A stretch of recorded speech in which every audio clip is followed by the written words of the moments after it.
भोलेनाथ को मांस अर्पण करने वाला महान भक्त कन्नप्पा नायर।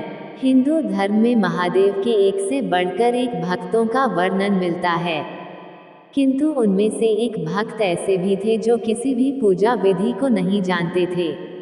उन्होंने हर वो चीज की जो शास्त्र विरुद्ध है और जिसे पाप माना जाता है, किंतु फिर भी महादेव ने उन्हें दर्शन दिए। वे इस बात को सिद्ध करते हैं कि महादेव केवल अपने भक्त के भाव देखते हैं, पद्धति नहीं। उनका नाम था कन्नप्पा। एक बार कन्नप्पा आखेट करते करते बहुत दूर जंगल में निकल गए। वहां उन्हें एक अत्यंत ही प्राचीन और जीर्ण मंदिर दिखा। जब वे उस मंदिर के अंदर पहुंचे तो उन्हें एक दिव्य शिवलिंग के दर्शन हुए। उसके दर्शनों से ही कन्नप्पा के मन में शिव भक्ति का संचार हो गया। उन्होंने तुरंत ही उस मंदिर को साफ किया। उनके मन में उस शिवलिंग की पूजा करने का विचार आया, पर उन्हें शिव पूजा के बारे में कुछ पता नहीं था। तब उन्होंने सोचा कि महादेव को कुछ खाने और पीने को ही दे दिया जाए। ये सोचकर वे जंगल गए और एक शूक का शिकार किया।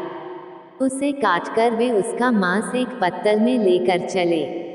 दूसरे हाथ में उन्होंने एक पात्र में मधुमक्खियों के छत्ते से कुछ मधु इकट्ठा कर लिया। जल के लिए कोई और उपाय ना दिखा तो उन्होंने अपने मुंह में ही जल भर लिया। वे वो सामान लेकर मंदिर आए तो देखा कि शिवलिंग पर कुछ सूखे पत्ते टूटकर गिर गए हैं। उन्होंने अपने पैर से शिवलिंग से पत्ते हटाए। मुख में रखे जल से कुल्लाकर उन्होंने महादेव का अभिषेक किया। फिर उन्हें भोग के रूप में मांस और शहद अर्पण किया। हालांकि उनका ये कृत्य उचित नहीं था और वो सारी वस्तुएं भी पूजा के लिए निषिद्ध थीं, लेकिन उनका मन पवित्र था। उन्होंने जो कुछ भी किया वो पूर्ण भक्ति भाव से किया और महादेव को केवल उसी भाव का मोह था। उन्होंने प्रसन्न मन से उसका प्रसाद स्वीकार कर लिया। अब तो ये कन्नप्पा का रोज का कार्य हो गया। वो प्रतिदिन उसी प्रकार पैरों से पत्ते साफ कर, मुंह के कुल्ले से शिवलिंग का अभिषेक कर उन्हें मांस और शहद अर्पण करने लगा। जंगल में एकांत में स्थित उस मंदिर में महादेव की पूजा करने एक पुजारी भी आते थे जो बहुत बड़े शिव भक्त थे। कन्नप्पा के पूजा करने के बाद अगले दिन जब वे आए तो देखा कि पूरे मंदिर में यहाँ वहाँ मांस के टुकड़े पड़े हैं। वे बड़े दुखी हुए और तत्काल मंदिर को जल से धोकर पूजा की और स्वच्छ पुष्प चढ़ाए। किंतु अब रोज रोज उन्हें मंदिर में मांस मिलने लगा। ये देखकर एक दिन उन्होंने निश्चय किया कि वे पता करके रहेंगे कि कौन है जो रोज मंदिर को अपवित्र कर देता है। यही सोचकर वो रात को वहां रुक गए। रोज की भांति कन्नप्पा वहां आए और उन्होंने पैर से पुजारी द्वारा शिवलिंग पर चढ़े पुष्प हटाए, कुल्ले से उनके अभिषेक किया और फिर शिवलिंग पर मांस और मधु चढ़ाया। पुरारी मंदिर के एक कोने से छिपकर से देख रहे थे। उन्हें ये देखकर बड़ा क्रोध आ रहा था।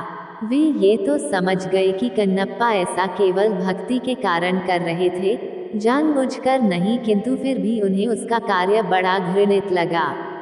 उसी समय उनके मन में विचार आया कि मैं इतने समय से शुद्ध चीजों से महादेव की पूजा करता हूँ, फिर भी मुझे उनके दर्शन नहीं हुए, फिर भला इस घृणित पद्धति से पूजा करने वाले से भला महादेव कैसे प्रसन्न हो सकते हैं।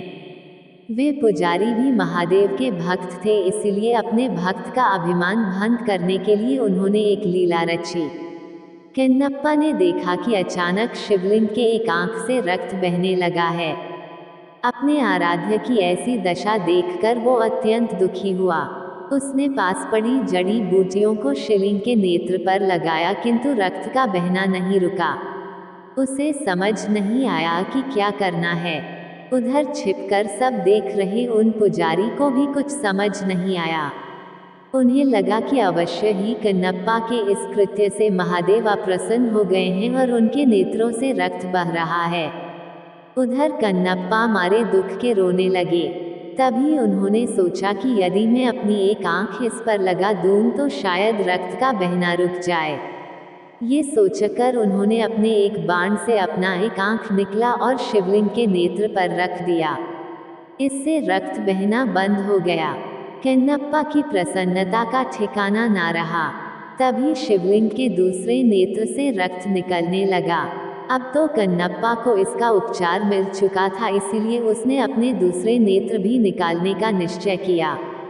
तब उसे ध्यान आया कि दूसरा नेत्र निकालने पर तो वो कुछ देख नहीं पाएगा, फिर सही स्थान पर नेत्र कैसे लगा पाएगा। ये सोचकर उसने अपने पैर का अंगूठा शिवलिंग के नेत्र पर रखा ताकि वो नेत्रहीन होकर भी अपने नेत्र सही स्थान पर लगा पाए। फिर जैसे ही उसने अपने बाण से अपना नेत्र निकालने का यत्न किया, महादेव ने स्वयं प्रकट हो उसका हाथ पकड़ लिया। अपने आराध्य के दर्शन होते ही कन्नप्पा उनके चरणों में गिर पड़ा। महादेव ने उसके दोनों नेत्र ठीक कर दिए। तब बाहर छिपकर सब देख रहे ब्राह्मण भी अंदर आकर महादेव के चरणों में गिर पड़े। उन्होंने कहा, हे महादेव, मेरे मन में अहंकार आ गया था कि मैं आपका सबसे बड़ा भक्त हूँ, किंतु आज कन्नप्पा ने मेरा ये अभिमान तोड़ दिया। इनके कारण ही मुझे आज आपके दर्शनों का सौभाग्य मिला है। आज मुझे समझ आ गया कि आपको केवल भाव से ही प्राप्त किया जा सकता है, किसी पूजा पद्धति से नहीं। तब महादेव ने दोनों को आशीर्वाद दिया और अंतर्धान हो गए। वर्तमान में आंध्र प्रदेश के तिरुपति जिले के कालहस्ती नामक जगह पर महादेव का वही शिवलिंग श्री कालहस्ती महादेव के नाम से स्थापित है। मान्यता है कि भक्तराज कन्नप्पा ने इन्हीं शिवलिंग पर अपने नेत्र अर्पण किए थे।